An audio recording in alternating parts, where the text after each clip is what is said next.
روح کائنات یا رائسٹ اس کو کہتا ہے یا خدا بھی کہتا ہے. یہ جو ہے فکر ہے.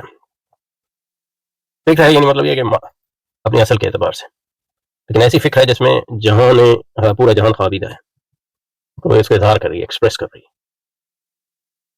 تو یہاں اس کی مثال بیج سے دی، تو یہ ایک آرگینک چیز ہو گئی، نامیاتی چیز ان معنوں میں کہ بیج میں سارا درخت پہلے سے موجود ہے، لیکن یہ کہ اس درخت کو جو ہے بڑا ہونا ہے، کائنات ہونا ہے، اور جب پورا درخت ہو گیا تو یہ سفر ختم ہو گیا. اسی طرح مطلب یہ ہے کہ تو ان معنوں میں جو ہے فکر جو ہے یہ فکر سے مراد کائناتی فکر ہے، یہ کلی فکر ہے. تو یہ ایک تشریح ہے ایگل کی. یہ مطلب یہ ہے کہ گو کی لگتی تو حرکت ہر کی اور تخلیقی تعبیر، لیکن اتنی تخلیقی ہے نہیں، کیونکہ بیچ میں آپ نے کوئی نئی چیز تو ڈال نہیں رہا، بیچ میں درخت پہلے سے موجود ہے. تو یہ اس لحاظ سے ایک غیر تخلیقی اور غیر حرکی تشریح لگتی ہے. اس کی ایک تشریح یہ بھی ہو سکتی ہے کہ فکر جو ہے اس میں جو ہے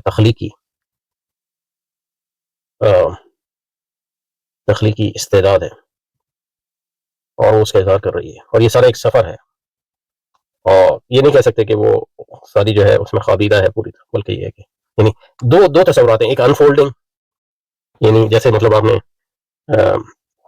قالین کو تہہ کر دیا تو اس کو انفولڈ کرنا ہے، تو اس میں بھی تخلیقیت نظر نہیں. یہ ایک پڑھنے کا طریقہ ہے. دوسرا یہ ہے کہ آپ کہہ رہے ہیں کہ یہ انفولڈنگ نہیں ہے، یہ سیلف ایکسپریشن ہے، اظہار ذات ہے. اور ذات جو ہے بیچ کی طرح ایک معنی میں نہیں ہے، اس میں پوٹینشیل تو ہے، لیکن یہ ہے کہ وہ تخلیقی بھی ہے. وہ کس طرح اپنا اظہار کرے گی یہ پتہ نہیں ہے، شاید اس کو بھی نہ پتہ. تو یہ دو مختلف طریقے ہیں جن سے ان کو پڑھا جا سکتا ہے. اور اقبال اب دیکھیں گے کہ ان دونوں کے درمیان جو ہے وہ he straddles between these two، یعنی ان دونوں کے درمیان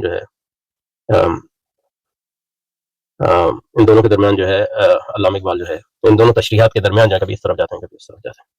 اچھا جی، تاکہ اور بیت بعد زمانہ دیکھا جائے تو اپنی اندرونی متناہیت کے دار اس بیج کی طرح کرتا ہے جس میں پورے درخت کی نمو پذیر وحدت ایک حقیقت حاضرہ کے طور پر شروع سے موجود رہتی ہے.